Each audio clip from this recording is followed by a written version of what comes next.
प्यारे हाजिरीन, महानबी सल्लल्लाहु अलैहि ওয়াসাল্লামের मोहब्बत যার অন্তরের ভিতরে আছে তার একটি অবস্থা হবে বাস্তবের দিক দিয়ে, আর মৌখিক ভাবে যে বলবে আমি মুহাম্মদুর রাসূলুল্লাহ সাল্লাল্লাহু আলাইহি ওয়াসাল্লামকে ভালোবাসি, তারও অন্তরের একটা অবস্থা হবে। দুইজনের অবস্থা দুই রকমের হবে। একটা হলো মহানবী সাল্লাল্লাহু আলাইহি ওয়াসাল্লামের সুন্নাতের উপরে পরিপূর্ণভাবে আমল করে মহব্বত করা, আর একটা হলো রাসূলুল্লাহ সাল্লাল্লাহু আলাইহি ওয়াসাল্লামকে মৌখিকভাবে মহব্বত করা, আমল পরিত্যাগ করা, আমল না করা। আমল করে নাই, এমনি মৌখিকভাবে বলছে যে আমি মহানবী সাল্লাল্লাহু আলাইহি ওয়াসাল্লামকে ভালোবাসি। এরকম একটা ব্যক্তি, একটা দল। আর একটা দল হলো রাসূলুল্লাহ সাল্লাল্লাহু আলাইহি ওয়াসাল্লামের সুন্নাতের উপরে পরিপূর্ণ আমল করে বলছে যে আমি রাসূলুল্লাহ সাল্লাল্লাহু আলাইহি ওয়াসাল্লামকে ভালোবাসি। দুই ভালোবাসা একরকম না, দুজনের ভালোবাসা দুই রকম হয়ে গেছে। একজন ব্যক্তি রাসূলুল্লাহ সাল্লাল্লাহু আলাইহি ওয়াসাল্লামের হাদিসের উপরে আমল করছেন, লিকুল্লি শাইইন সিকালাতু ওয়া সিকালাতুল কুলুবি যিকরুল্লাহ। প্রত্যেকটা বস্তু পরিষ্কার করার হাতিয়ার আছে। আল্লাহ তাআলা মানুষের অন্তর দিয়েছে, অন্তরকে পরিষ্কার করারও একটা বস্তু আছে। যেমন জামা কাপড় পরিষ্কার করার জন্য একটা হাতিয়ার আছে, সেটা হলো সাবান, সোডা অথবা কোনো অ্যাসিড জাতীয় কিছু জিনিস দিয়ে গা গুছিয়ে দেওয়া, ব্লিচিং এরকম ধরনের কিছু দিয়ে। শরীরে যদি ময়লা জমে যায়, সাবান দিয়ে শ্যাম্পু দিয়ে গোসল করলে শরীর পরিষ্কার হয়ে যায়। চুল আটা হয়ে গেছে, জট হয়ে যাচ্ছে, ময়লা হয়ে গেছে, সাবান অথবা যদি শ্যাম্পু লাগানো যায় চুল পরিষ্কার হয়ে যায়। মানুষের শরীর পরিষ্কার করার হাতিয়ার সাবান, শ্যাম্পু। কাপড় পরিষ্কার করার হাতিয়ার সাবান, সোডা। লোহা জং ধরে গেছে, মরিচা ধরে গেছে, এই লোহাকে পরিষ্কার করার জন্য হাঁপড়ে দিয়ে আগুন দিয়ে পুড়াইয়া যদি স্কেলের উপরে রেখে হাতুড়ি দিয়ে বাড়ি দেওয়া যায়, লোহা পরিষ্কার হয়ে যায়। এই লোহায় আর কোনো জং থাকে না।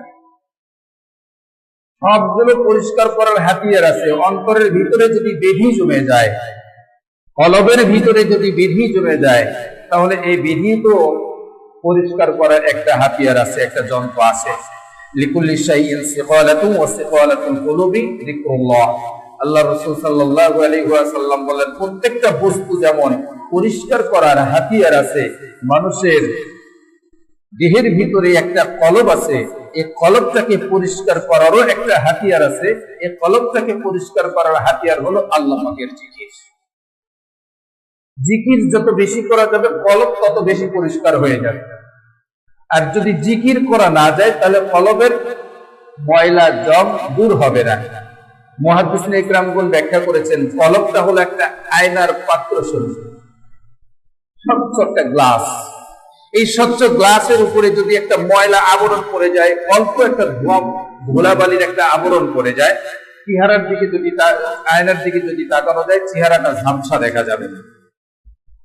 আর এই ময়লা আবর্জনাটা যদি আরো বেশি পড়ে যায়, এই রকম ময়লাও যুক্ত আয়নার দিকে যদি নিজের চেহারাটা দেখার জন্য তাকানো যায়, তাহলে নিজের চেহারাটাকে আরো বেশি ঝাপসা দেখা যাবে। যদি এই আয়নার উপরে যদি কোনো কালি দিয়ে লেপট করে দেওয়া যায়, তাহলে এই আয়নার মধ্যে আর নিজের ছবি দেখা যাবে না, একেবারে কালিতে পরিণত হয়ে যাবে। মুহাদ্দিসিন ইকরামগণ ব্যাখ্যা করেন যে মানুষের কলব নামক একটা কৌটা আছে। এই কলব নামক কৌটার উপরে মানুষ যখন একটা গুনাহ করে, একটা গুনার দ্বারা একটা দাগ পড়ে যায়, আর একটা গুনাহ করে আর একটা কালো দাগ পড়ে যায়, আর একটা গুনাহ করে আর একটা কালো দাগ পড়ে যায়। এভাবে গুনাহ করতে করতে করতে করতে মানুষের কলবটা যখন একেবারে কালিতে পরিণত হয়ে যায়, তখন ওই মানুষটার অবস্থা এমন হয়ে যায় যে এই মানুষটা আর মানুষ থাকে না। উলাইকা কাল আনআম, এটা পশুতে পরিণত হয়ে যায়। বালহুম আদল, একজন মানুষ যখন পশুতে পরিণত হয়ে যায়, একটা পশুর যে খাসলাত আছে, একটা পশুর যে নিয়ম নীতি আছে, যেই পশুটা যেই গতিতে চলে, একজন মানুষ যখন পশুর গতিতে চলা শুরু করে দেয় তখন ওই মানুষটার ব্যাপারে আবারও বলা হয় বালহুম আদল, ওই মানুষটা পশুর চাইতেও নিকৃষ্ট হয়ে যায়। অর্থাৎ পশু তো বিভিন্ন ধরনের আছে, চার পায়া জানোয়ারের মধ্যে অনেক রকমের জন্তু আছে, যেমন গরু আছে, ছাগল আছে, উট আছে, মহিষ আছে, দুম্বা আছে। তো এইগুলো তো জবাই করলে পরে বিসমিল্লাহি আল্লাহু আকবার বলে জবাই করলে খাওয়া যায়। কিন্তু যদি বিসমিল্লাহি আল্লাহু আকবার বাদ দিয়ে কোনো দেবতার নামে জবাই করে সেগুলো বস্তু খাওয়া হারাম, যদিও সেটা হালাল জন্তু হয়ে যায়। প্রক্রিয়ার মাধ্যমে জবাই করলে পরে সেটা হালাল, আর যখন এই প্রক্রিয়ার বাইরে চলে যাওয়া যাবে তখন সেটা হারাম হয়ে যাবে।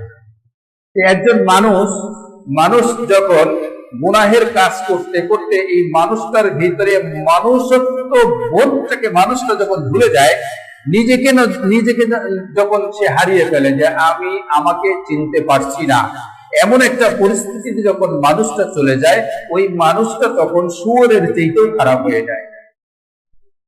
এজন্য রাসূলুল্লাহ সাল্লাল্লাহু আলাইহি ওয়াসাল্লাম বলেন লিকুল্লি শাইইন সিকালাতু ওয়া সিকালাতুল কুলুবি যিকরুল্লাহ। হে আমার উম্মতেরা, তোমরা বেশি বেশি করে জিকির করো, জিকির করলে তোমাদের কলব পরিষ্কার হয়ে যাবে, আর যখন তোমাদের কলব পরিষ্কার হয়ে যাবে তখন তোমরা মানুষে পরিণত হয়ে যেতে পারবা, আর যখন তোমরা মানুষে পরিণত হয়ে যাবে আল্লাহ তোমাদেরকে বান্দা বলে স্বীকারোক্তি দিবে। আল্লাহ যখন তোমাদেরকে বান্দা বলে স্বীকারোক্তি দিবে, আমি রাসূল তোমাদেরকে উম্মত বলে স্বীকারোক্তি দিব। আর যখন এর বিপরীত হয়ে যাবে তখন এই মানুষগুলো একেবারে নষ্ট হয়ে যাবে, এই মানুষের ভিতরে আর কিছুই থাকবে না। এখন জিকির তো করতেই হবে, জিকির যদি না করা যায়, জিকির কি এমনিতেই করা যায়? জিকির কারোর নির্দেশে করতে হবে নাকি বলেন? কারোর নির্দেশে করতে হবে। আমি এখানে বয়ান করে গেলাম, জিকির উত্তম একটি হাতিয়ার, অস্ত্র, উত্তম একটা অস্ত্র। কলবটাকে পরিষ্কার করার অস্ত্র হলো জিকির। জিকিরের বহু বছর ব্যয়বহুল জিকির। জিকির শব্দটা কিন্তু এক বছর নয়, জিকির শব্দটা হলো বহু বছর। এই জিকিরের মধ্যে নামাজ জড়িত, এই জিকিরের মধ্যে নফল জড়িত, এই জিকিরের মধ্যে সুন্নাত জড়িত, এই জিকিরের মধ্যে ফরজ পূর্ণভাবে জড়িত। হজ, যাকাত, রোজা এবং অন্যান্য নামাজ, অন্যান্য যত রকমের আমল আছে সকল আমলই জিকিরের অন্তর্ভুক্ত। আবার এর পরেও দেখা যাচ্ছে যে রাসূলুল্লাহ সাল্লাল্লাহু আলাইহি ওয়াসাল্লাম ফরজ আদায় করার পরেও নফল অতিরিক্ত এত পরিমাণে আদায় করেছেন যে রাসূলুল্লাহ সাল্লাল্লাহু আলাইহি ওয়াসাল্লাম যখন নফল নামাজে দাঁড়িয়েছেন তখন সিজদা করতে অনেক দেরি, রুকু করতে অনেক দেরি, সিজদায় থেকে উঠতেও অনেক দেরি, আবার কেরাতও অনেক বড় বড় লম্বা, এটাও জিকির। আবার যখন ফজরের নামাজের পরে বসে পড়তেন তখন সুবহানাল্লাহ, আলহামদুলিল্লাহ, আল্লাহু আকবার, লা ইলাহা ইল্লাল্লাহ এমন জিকিরটাও শুরু করে দিতেন। সাহাবা ইকরাম রাদিয়াল্লাহু তাআলা আনহুম আজমাইন এই জিকির করেছেন। উম্মে হানি রাদিয়াল্লাহু তাআলা আনহা ফজরের নামাজ আদায় করছিলেন, রাসূলুল্লাহ সাল্লাল্লাহু আলাইহি ওয়াসাল্লাম নামাজরত অবস্থায় এদিকে মসজিদে নববীতে গেলেন, মসজিদে নামাজ আদায় করেছেন। এরপরে দুপুর হয়ে গেছে, তাশতের নামাজ আদায় করে যখন রাসূলুল্লাহ সাল্লাল্লাহু আলাইহি ওয়াসাল্লাম কামরার ভিতরে গিয়েছেন, উম্মে হানি রাদিয়াল্লাহু তাআলা আনহা দেখেন ওভাবেই নামাজের মধ্যে বসে আছে। হযরত নবী করিম সাল্লাল্লাহু আলাইহি ওয়াসাল্লাম উম্মে হানি রাদিয়াল্লাহু তাআলা আনহাকে বললেন, হে উম্মে হানি, আমি তোমাকে একটা আমল শিক্ষা দিব। উম্মে হানি রাদিয়াল্লাহু তাআলা আনহা বললেন, হ্যাঁ ইয়া রাসূলুল্লাহ সাল্লাল্লাহু আলাইহি ওয়াসাল্লাম, আমাকে আমল শিক্ষা দেন। রাসূলুল্লাহ সাল্লাল্লাহু আলাইহি ওয়াসাল্লাম বললেন, তুমি ফজরের নামাজের পর 100 বার সুবহানাল্লাহ পড়বা, 100 বার আলহামদুলিল্লাহ পড়বা, 100 বার আল্লাহু আকবার বলবা, 200 বার অথবা তার চেয়ে অধিক যত পারো লা ইলাহা ইল্লাল্লাহ পাঠ করবা। উম্মে হানি রাদিয়াল্লাহু তাআলা আনহা বললেন, ইয়া রাসূলুল্লাহ, ইয়া হাবিবাল্লাহ, আমি যদি 100 বার সুবহানাল্লাহ পাঠ করি তাহলে কি পরিমাণ নেকি হবে? নবী করিম সাল্লাল্লাহু আলাইহি ওয়াসাল্লাম বললেন, তুমি যদি 100 বার সুবহানাল্লাহ পাঠ করো তাহলে 100টা গোলাম আযাদ করার সওয়াব আল্লাহ তোমার আমলনামায় দান করবে। ওই জামানায় একটা গোলামের দাম ছিল 12,000 দিনার মুদ্রা, 12,000 মুদ্রা। রাসূল সাল্লাল্লাহু আলাইহি ওয়াসাল্লামের জামানায় যদি 12,000 দিনার থাকে একটা গোলামের দাম, তাহলে এখন বর্তমান কত টাকা হবে, কত দিনার হবে? 12,000 দিনারে কত টাকা হবে? একটা গোলাম আজাদ করা কি সহজ ব্যাপার?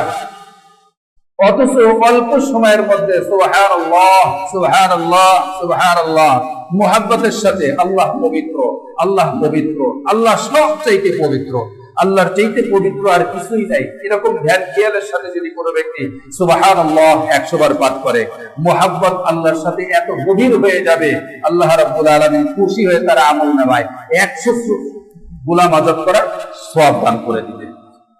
কি মজার একটা হাদিস, কি মজার একটা অফার রাসূলুল্লাহ সাল্লাল্লাহু আলাইহি ওয়াসাল্লাম উম্মতদেরকে দান করলেন। উম্মে হানি রাদিয়াল্লাহু তাআলা আনহা বললেন, ইয়া রাসূলুল্লাহ, ইয়া হাবিবাল্লাহ, আমি যদি 100 বার আলহামদুলিল্লাহ পাঠ করি তাহলে কি পরিমাণ নেকি হবে? রাসূলুল্লাহ সাল্লাল্লাহু আলাইহি ওয়াসাল্লাম বললেন, তুমি যদি 100 বার আলহামদুলিল্লাহ পাঠ করতে পারো তাহলে 100টা শহীদের ময়দানে, শহীদদের জন্য জিহাদের ময়দানে 100টা গোলাম সজ্জিত ঘোড়া সদকা করলে যে সওয়াব হয়, আল্লাহ পাক রব্বুল আলামিন তোমার আমলনামায় সেই সওয়াব দান করে দিবে। 100টা ঘোড়া জিহাদের ময়দানে লাগাম সজ্জিত এক ঘোড়া জিহাদের ময়দানে দান করে দিলে যে পরিমাণ সওয়াব, আলহামদুলিল্লাহ যদি 100 বার পড়া যায় এরকম সওয়াব আল্লাহ তাআলা দান করে। উম্মে হানি রাদিয়াল্লাহু তাআলা আনহা আবার বললেন, ইয়া রাসূলুল্লাহ, ইয়া হাবিবাল্লাহ, আমি যদি 100 বার আল্লাহু আকবার পাঠ করি তাহলে কি পরিমাণ নেকি হবে? রাসূলুল্লাহ সাল্লাল্লাহু আলাইহি ওয়াসাল্লাম বললেন, 100টা উট কবুলিয়তি, উট কুরবানির সওয়াব আল্লাহ তোমার আমলনামায় দান করে দিবে। জোরে বল সুবহানাল্লাহ। 100টা উট কুরবানির সওয়াব, তাও যেই উট কুরবানি কবুল হয়ে গেছে, কবুলিয়তি উট কুরবানি 100 বার যদি আল্লাহু আকবার পাঠ করা যায় ফজরের নামাজের পর এবং মাগরিবের নামাজের পর, যদি মসজিদেই বসে থেকে যদি এরকম একটা আমল করা যায় তাহলে আল্লাহ পাক রব্বুল আলামিন এত সওয়াব বান্দার আমলনামায় দান করে দিবেন।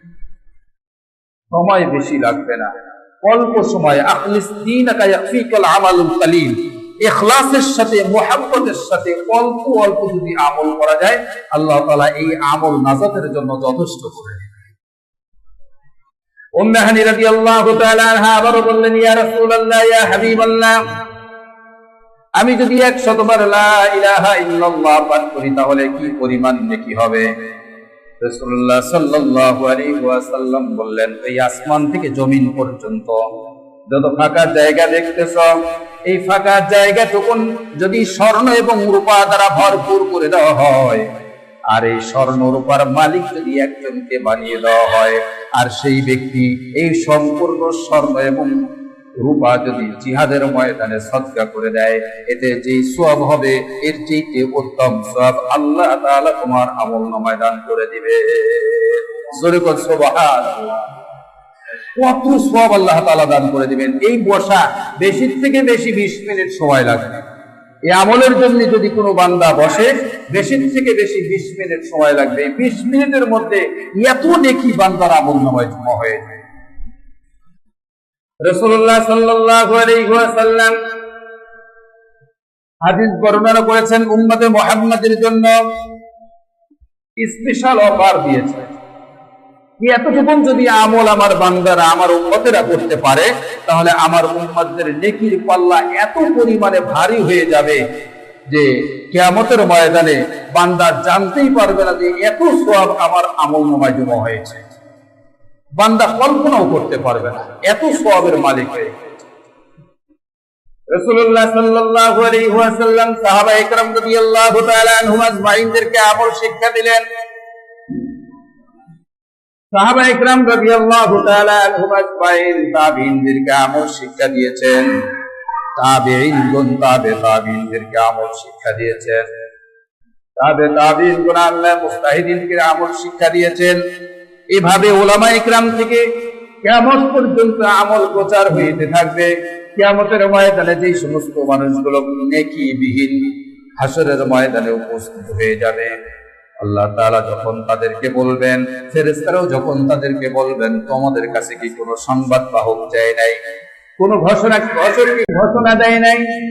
ফেরেশতাদেরকে মানুষগুলো বলবে, হ্যাঁ ঘোষণা দিয়েছিল, আমরা মানতে পারি নাই, বিশ্বাস করি নাই, অন্তরের ভিতরে বিশ্বাসের জায়গাও দেই নাই। আজকে বাস্তবতা আমরা দেখতে পাচ্ছি, ওই আমলগুলো যদি করতে পারতাম তাহলে আমরা অবশ্যই নেককারদের অন্তর্ভুক্ত হয়ে যেতাম। আমাদেরকে যদি এখন পৃথিবীর বুকে পাঠানো হয় তাহলে আমরা নতুন করে আবার আমলটা শুধরে নিয়ে আসবো। সুযোগ আর হবে না, সুযোগ দেওয়াও হবে না। قل إن كنتم تحبون الله فاتبعوني يحببكم الله ويغفر لكم ذنوبكم والله غفور رحيم। আল্লাহ রাব্বুল আলামিন বলেন, হে রাসূল আপনি ঘোষণা করে দেন, আমাকে যদি কেউ ভালোবাসতে চায় তাহলে আপনাকে যেন ভালোবাসে, আপনাকে ভালোবাসে। রাসূলকে ভালোবাসার উদ্দেশ্য মৌখিক ভাবে নয়, আমলের সাথে বাস্তবায়ন, প্র্যাকটিক্যাল ভাবে সুন্নাতের আমল করে দেখায় দেওয়া ভালোবাসা। রাসূলুল্লাহ সাল্লাল্লাহু আলাইহি ওয়াসাল্লামকে ভালোবাসার উদ্দেশ্য সুন্নাতের উপরে পরিপূর্ণভাবে আমল করা। কুল্লু ইয়াদখুলুল জান্নাতা ইল্লা মান আবা, কিলা ওয়া মান আবা ইয়া রাসূলুল্লাহ, ক্বালা মান আতাআনি দাখালাল জান্নাতা ওয়া মান আসানি ফাকাদ আবা। রাসূলুল্লাহ সাল্লাল্লাহু আলাইহি ওয়াসাল্লাম বললেন, যেই ব্যক্তি জান্নাতে যাওয়া অস্বীকার করবে সে ব্যতীত সবাই জান্নাতে চলে যাবে। সাহাবায়ে কেরাম জিজ্ঞাসা করলেন, ইয়া রাসূলুল্লাহ, ইয়া হাবিবাল্লাহ, জান্নাতে যাওয়া কে অস্বীকার করবে? নবী বললেন, যেই ব্যক্তি আমার সুন্নাতের আমলকে পরিত্যাগ করবে সে জান্নাতে যাওয়া অস্বীকার করেছে, আর যেই ব্যক্তি আমার সুন্নাতের আমলকে আঁকড়িয়ে ধরেছে সে জান্নাতে চলে যাবে। জোরে বলো সুবহানাল্লাহ। যদি সুন্নাতের উপরে পূর্ণভাবে আমল করা যায় এরাই জান্নাতে যেতে পারবে, আর যারা সুন্নাতের উপরে আমল করবে না এরা জান্নাতে যাওয়া কঠিন হয়ে যাবে, কঠিন হয়ে যাবে এদের জন্য জান্নাতে যাওয়া। রাসূলুল্লাহ সাল্লাল্লাহু আলাইহি ওয়াসাল্লাম উম্মতদেরকে উল্লেখ করে বলেছেন, তোমরা আমার অনুসরণ করো, আমার আদেশ আমার নিষেধ পালন করো। যদি আমার আদেশ পালন করতে পারো, আমার সুন্নাতের উপরে যদি তোমরা আমল করতে পারো, বিদায় হজের সময় রাসূলুল্লাহ সাল্লাল্লাহু আলাইহি ওয়াসাল্লাম বলে গেছেন, আমি তোমাদের কাছে কিতাবুল্লাহ ওয়া সুন্নতি রাসূল, আমি কিতাব, আল্লাহর কিতাব এবং আমার সুন্নাতটাকে রেখে গেলাম। এই দুইটা জিনিস যদি তোমরা আঁকড়িয়ে ধরতে পারো তাহলে তোমরা নাজাত পেয়ে যাও। জোরে বলো সুবহানাল্লাহ।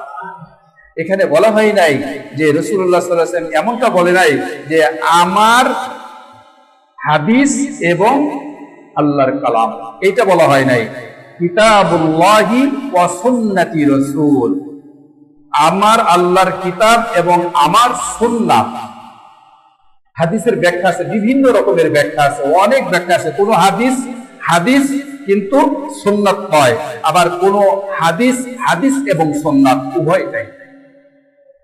এমন কিছু হাদিস আছে যেটা শুধু হাদিস, ওটা সুন্নাত নয়, আমল উম্মতের জন্য আমল যোগ্য নয়, আমল করা নাই, কিন্তু সেটা সহিহ হাদিস। আবার এমন কিছু হাদিস আছে যেই হাদিসও এবং সুন্নাত। তাহলে হাদিসও এবং সুন্নাত এইটা হলো উম্মতের জন্য খাস, আর যেটা হাদিস কিন্তু সুন্নাত নয় ওইটা রাসূলের জন্য খাস ছিল, উম্মতের জন্য খাস নয়। এজন্য রাসূলুল্লাহ সাল্লাল্লাহু আলাইহি ওয়াসাল্লামের সুন্নাতের উপরে আমলটাই হলো সবচেয়ে উত্তম। যারা সুন্নাতের উপরে আমল করবে তারা নাজাত পেয়ে যাবে। জোরে বলো সুবহানাল্লাহ। আল্লাহ তাআলা আমাদের সকলকেই রাসূল করিম সাল্লাল্লাহু আলাইহি ওয়াসাল্লামের সুন্নাতের উপরে আমল করার তৌফিক দান করুন। সবাই বলি আমিন। জামাতে নামাজ আদায় করার সময় ইমামের পিছনে মুক্তাদির কি তাকবীর গুলো বলতে হবে? হ্যাঁ, জামাতে যখন নামাজ আদায় করা হবে তখন ইমাম সাহেব তাকবীরে তাহরিমা যখন বলবে, সকলের জন্যই তাকবীরে তাহরিমা বলা ফরজ। তাকবীরে তাহরিমার পর উঠা বসায় যতবার তাকবীর বলা হবে সকল তাকবীর সুন্নাত, ইমামের জন্য সুন্নাত, মুক্তাদিদের জন্য সুন্নাত। ইমাম সাহেব জোরে বলবে, মুক্তাদিগণ আস্তে বলবে, ব্যতিক্রম করা যাবে না। ফরজ নামাজের ঘাটতি কি নফল দ্বারা পূরণ হবে? হ্যাঁ, এখানে একটা চমৎকার বিষয় রয়েছে। ফরজ নামাজের যদি কোনো ঘাটতি হয়ে যায় তাহলে এটা কি নফল দ্বারা পূরণ হবে কিনা। হযরত আবু হুরায়রা রাদিয়াল্লাহু তাআলা আনহু থেকে একটি হাদিস বর্ণনা করা হয়েছে। রাসূলুল্লাহ সাল্লাল্লাহু আলাইহি ওয়াসাল্লাম ইরশাদ করেছেন, তোমরা ফরজ নামাজ আদায় করো এবং নফল বেশি বেশি আদায় করো। কিয়ামতের ময়দানে আল্লাহ রাব্বুল আলামিন বান্দার সর্বপ্রথম নামাজের হিসাব নেওয়া হবে। এই নামাজের যদি কোনো ত্রুটি হয়ে যায়, নামাজের হিসাব যদি একটু হালকা হয়ে যায়, ফরজ নামাজের হিসাব আগে হবে। ফরজ নামাজ যখন একটু কোনো ত্রুটি হয়ে যাবে, আল্লাহ রাব্বুল আলামিন ফেরেশতাদেরকে বলবে, আমার ওই বান্দার ফরজ যদিও ত্রুটি হয়েছে, দেখো তো নফল আছে কিনা। যদি নফল থাকে তাহলে ওই নফল গুলো দ্বারা ফরজটাকে পূর্ণ করে দাও। ফেরেশতাগণ সেটা করবেন, পূর্ণ করে দিবেন। এই আমল দ্বারা, নফলের আমল দ্বারা ফরজের ঘাটতিটাকে পূর্ণ করে দেওয়া হবে। তবে ফরজ এবং সুন্নাত এর ভিতরে একটু পার্থক্য রয়েছে। ফরজ নামাজ মসজিদে আদায় করা সুন্নাতে মুআক্কাদায়ে কিফায়া। ফরজ নামাজ জামাতের সাথে নামাজ আদায় করা উত্তম। আর নফল নামাজগুলো নিজের ঘরে, নিজের বাড়িতে আদায় করা উত্তম। এখন আমাদের দেশে এমন কিছু অবস্থা হয়ে গেছে যে আমাদের এলাকার মধ্যে যুবক এবং মধ্যবয়সী মুরব্বী, এই মুরব্বীরা তো বাড়িতে নামাজই পড়তে চায় না। মুরব্বীরা বাড়ি থেকে বাইরে হয়ে চলে আসে মসজিদে নামাজ আদায় করার জন্য। বাড়িতে টিভি হচ্ছে, নাচ গান হচ্ছে, সব কিছু হচ্ছে, এটা বাধা দেওয়ার মতো কেউ নাই। রাসূলুল্লাহ সাল্লাল্লাহু আলাইহি ওয়াসাল্লাম ইরশাদ করেছেন, হযরত আবু যর রাদিয়াল্লাহু তাআলা আনহু থেকে এবং মুআজ রাদিয়াল্লাহু তাআলা আনহু থেকে হাদিস বর্ণনা করা হয়েছে। রাসূলুল্লাহ সাল্লাল্লাহু আলাইহি ওয়াসাল্লাম বলেছেন, এবং আবু হুরায়রা রাদিয়াল্লাহু তাআলা আনহু থেকে হাদিস বর্ণনা করা হয়েছে, রাসূলুল্লাহ সাল্লাল্লাহু আলাইহি ওয়াসাল্লাম ইরশাদ করেছেন, তোমাদের ঘরে তোমরা নামাজ আদায় করো, তোমাদের ঘরে তোমরা নফল নামাজ আদায় করো, তোমাদের ঘরে তোমরা তাসবিহ বেশি বেশি করো, তোমাদের ঘরে তোমরা কোরআন তেলাওয়াত বেশি বেশি করে পড়ো। যেই ঘরে কোরআন তেলাওয়াতের আমল আছে, যেই ঘরে সুন্নাত নামাজ পড়া হয়, যেই ঘরে তাসবিহ পাঠ করা হয়, ওই ঘরটা হলো জিন্দা ঘর। আর যেই ঘরের মধ্যে নফল নামাজ পড়া হয় না, যেই ঘরের মধ্যে কোরআন তেলাওয়াত করা হয় না, যেই ঘরের মধ্যে তাসবিহ পাঠ করা হয় না, ওই ঘরটা হলো মৃত ঘর। যেই ঘরের মধ্যে মানুষ বসবাস করে, ওই ঘরে জিন ভূত প্রেত থাকে না। কি ভাই, থাকে? যে ঘরে মানুষ বসবাস করে ওই ঘরে শিয়াল কুত্তাও বসবাস করে না, সাপ বিচ্ছু বসবাস করে না, এবং জিন ভূতেরও আড্ডা হয় না। যেই ঘর পরিত্যক্ত হয়ে যায় ওই ঘরের ভিতরে শিয়াল কুত্তার আড্ডা হয়, ওই ঘরের ভিতরে জিন ভূতের আড্ডা হয়ে যায়। রাসূলুল্লাহ সাল্লাল্লাহু আলাইহি ওয়াসাল্লামের হাদিসে ব্যাখ্যা করা হয়েছে, যেই ঘরের ভিতরে নফল নামাজ বেশি করে পড়া হয়, ওই ঘরের মানুষ যারা আছে তারাও নামাজি হয়ে যায়। জোরে বলো সুবহানাল্লাহ। ওই ঘরের বাচ্চারাও নামাজি হয়ে যায়, ওই ঘরের বড় যারা থাকে তারাও নামাজি হয়ে যায়। যেই ঘরের ভিতরে জিকির করা হয়, তাসবিহ পাঠ করা হয়, ওই ঘরের বাচ্চা ছেলেরাও জিকির করা শেখে, তাসবিহ পাঠ করা শেখে। যেই ঘরের ভিতরে কোরআন তেলাওয়াত করা হয়, ওই ঘরের মানুষ, ওই ঘরের বাসিন্দারাও কোরআন তেলাওয়াতে অভ্যস্ত হয়ে যায়। আর যেই ঘরের ভিতরে এই আমলগুলো করা হয় না, ওই জিন ভূতের যে আড্ডা, ওই মরা ঘরে পরিণত হয়ে যায়। ওই ঘরে আল্লাহর কোনো রহমত থাকে না, আল্লাহর কোনো দয়া থাকে না। এই জন্য যারাই নফল নামাজ বাড়িতে পড়বে, বিশেষ করে তাহাজ্জুদের নামাজ, এবং দিনের বেলায় আপনি মসজিদে আসবেন, ওযু করেছেন, বাড়িতে 2 রাকাত নামাজ পড়ে আসেন। আপনি বাড়ি থেকে মসজিদে গেছেন, 2 রাকাত নামাজ পড়েন, নফল নামাজ পড়লেন। আপনার নামাজ পড়া দেখে আপনার বিবেকের সাথে সে প্রশ্ন করবে, আমার স্বামী নামাজ আদায় করছে ঘরের মধ্যে, আমরা এখানে গল্পের আড্ডা করছি, কাজটা বেমানান হয়ে যাচ্ছে। সন্তানেরাও মনে করবে, বৌমারাও মনে করবে যে শ্বশুর আব্বা নামাজ আদায় করছে, আমরা ব্যাঘাত ঘটাবো না। এতটুকু সম্মান দিতে দিতে তারাও একসময় নামাজি হয়ে যাবে। এটা আল্লাহ ওয়ালাদের, বুজুর্গদের একটা আলামত, নাজাতের একটা ওসিলা।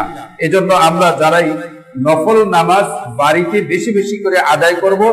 আর এমনটা নয় যে সুন্নাত নামাজ মসজিদে পড়া যাবে না, তা নয়। মসজিদেও সুন্নাত নামাজ পড়বো, নফলটা একটু বেশি বাড়িতে পড়বো। বাড়িতে যদি সুন্নাত নামাজ পড়া হয় তাতেও কোনো দোষ নাই, পড়া যাবে, কিন্তু ওই পরিবেশ আর এখন নাই। মসজিদ থেকে বের হলেই শয়তান মাথার উপরে উকি ঝুঁকাইতে থাকে, নামাজের কথা ভুলে দেয়, ফরজ নামাজের কথাই ভুলে দেয়। আর মসজিদ থেকে আমি ফরজ করেই বাড়িতে চলে যায় সুন্নাত নামাজ পড়বো, এটা খুব কম হয়। এজন্য বাড়িতে মসজিদে ফরজ নামাজ পড়বো এবং সুন্নাতটাও আদায় করব। বাড়িতে একটু বেশি বেশি নফল নামাজ আদায় করব, কোরআন তেলাওয়াত করব, সকাল সন্ধ্যায় সুবহানাল্লাহ, আলহামদুলিল্লাহ, আল্লাহু আকবার, লা ইলাহা ইল্লাল্লাহ, সুবহানাল্লাহি ওয়া বিহামদিহি, সুবহানাল্লাহিল আযীম, এই তাসবিহগুলো একটু বেশি বেশি করে পড়ব। তাহলে ঘরের মধ্যেও আল্লাহ তাআলার রহমত আসবে, ঘরটাও জিন্দা ঘরে পরিণত হবে, নূরান্বিত ঘরে পরিণত হবে। আল্লাহ তাআলা তৌফিক দান করুন, সবাই বলে আমিন।